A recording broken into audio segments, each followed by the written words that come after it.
James earns millions from internet marketing. Tim's got millions of questions.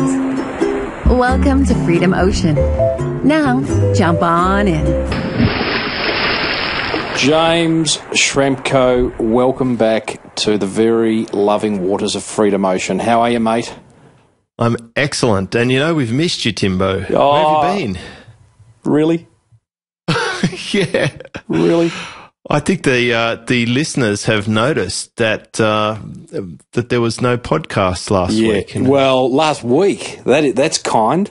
In fact, let me just have a look at the website. When did we last record? Well, it's three. I reckon it's 3 or 4 weeks. It might be 3 weeks, embarrassingly enough, but there is reasons for that. And before we go into them, we should welcome those listeners who are out there. James, welcome back to Freedom Ocean, everyone. Which, from our point of view, is it's a podcast all around how to be a highly successful internet marketer and create some freedom in your life, which is what I need right now, James.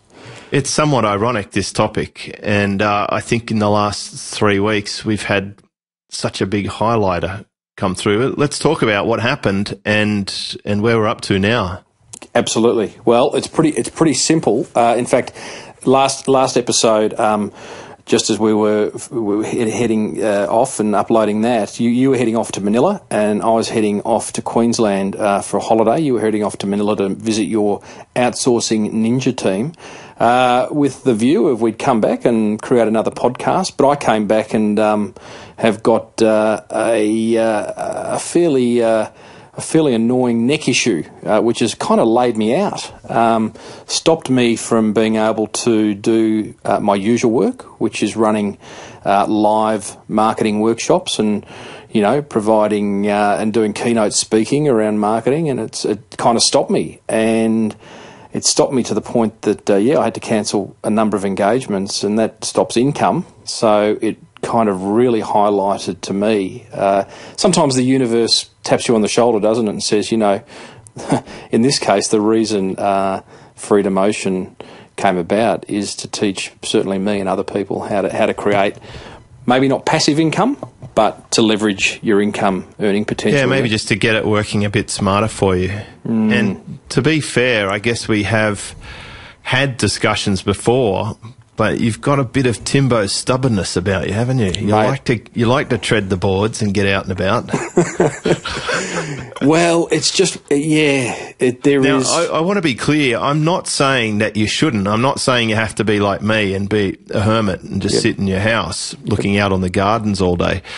I'm saying that you can do both. You can have these things set up and working for you, whether you're working or not. And I must, be very clear. This is what attracted me to the business when I was sitting in that car dealership, looking out on the street, watching cars drive back and forth, people driving to work, listening to the latest amazing directive from head office over in Germany, telling us how we're going to do this and how we're going to do that. I thought, screw this. I'd rather have something working a little bit smarter, because you're just trading time for dollars. And when you trade time for dollars, if you do get a sore back or you slip a disc and you can't work, everything changes instantly. Absolutely instantly, you know, and you kind of, it almost raises the question to me. You suggested stubbornness. For me, it's actually not stubbornness. It's actually, I'd put it down to procrastination, and everyone's got their reason for whether procrastinating, or some of us are scared of success, some of us are scared of failure, some of us are scared of change. I think it falls under a fear category. Yep. And I'm certain that some of the things that I did to counter fear have definitely helped me in business.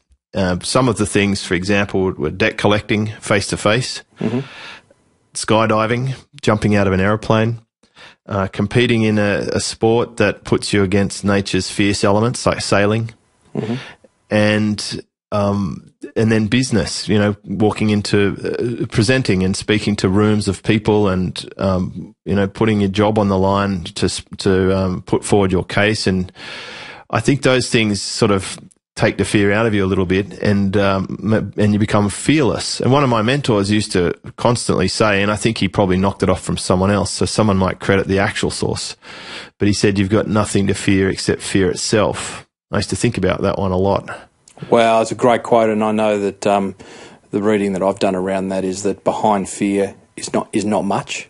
You know, it's amazing that when you do break through the barrier, and here am I, you know, here am I, the person who hasn't been able to break through that barrier. Well, you say you haven't, but I think you have. In the last few weeks, something significant has changed on your landscape. And I think listeners will remember the last few episodes, we were inching our way forward through putting media to the internet, setting up a video player for your website. I'd love to know where that's up to. Yeah. Well, that's done. That's done and ready to go. That's what you're referring to is my first foray into creating. What would you call it? It's not an information product because it's a live webinar series that I've actually created. No, I think it is an information product because people are paying for information, and what they're paying you to do is they're paying you to go out and live your life, have all this experience, speak to 1 billion people, read books, condense all that coal down into a diamond, distill it for them, and save them having to go through that same experience by just condensing that into short 1 or 2 hour chunks. And they're happy to pay for that.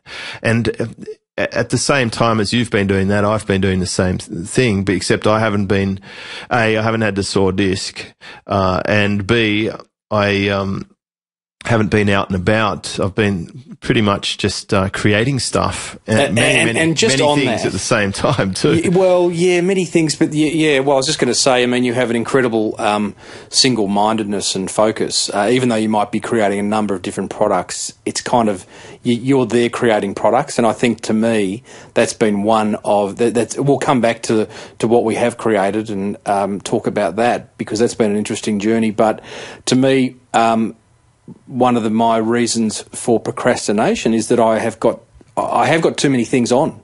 And sometimes there'll be many people listening to this who are in full-time employment who are trying to then make a foray into internet marketing. It might be affiliate marketing, it might be information products, it might be running webinars, whatever it is. And then there's that juggling act. And for me, the juggling act was actually multiple. It wasn't just having, I don't have full-time employment because I have my own business, but it was running workshops, it was giving keynote talks, it was my monthly client coaching commitments, it was, doing Freedom Ocean, it was doing Small Business Big Marketing, which is my other podcast. It was just multiple different things going on, and it was just dumb. I mean, I'll put my hand up first and say that's just a dumb business decision to have so many things going on. I can't multitask. We have sat down before and drawn up a whiteboard and had a yes/no list. We've talked about filters and stuff. And the interesting thing is that the reason you have trouble letting go of those things is you don't have the automated income coming in. You don't have the automated business division working yet. So it's counterintuitive to let go of what you've got to have something you don't have. But it really is a case of having to let go of one tree so you can swing to the bigger tree, right? And once you get the first one rolling and it works, you'll have the confidence that it. All right, mate. Excellent, listeners. Thanks for sticking by us, and it's good to be back. James, what should listeners do before we end? Oh, well, they should make sure they're subscribed to freedomocean.com, and it would be lovely to go to iTunes and leave a rating on the Freedom Ocean podcast. That would be really awesome. Yeah, great for our egos. Well, no, not for that. It's so that we know what's going on. We know what's going on. What do you want more of? Because we can flavour it any way you like. We can. In fact, we have got a serious backlog of listener questions. So certainly there's enough fodder there for many episodes to come. But we would love to hear what others want to hear as well. So, mate, great to be back in the ocean. See you next time. See ya. Thanks for diving into the Freedom Ocean with James Schramko and Tim Reed. You've just come that little bit closer to living the life you choose. Please keep in mind that the ideas, opinions, and information shared in the show are those of the hosts and do not reflect those of their past employers. And as far as future employers go, well, they're both pretty much unemployable.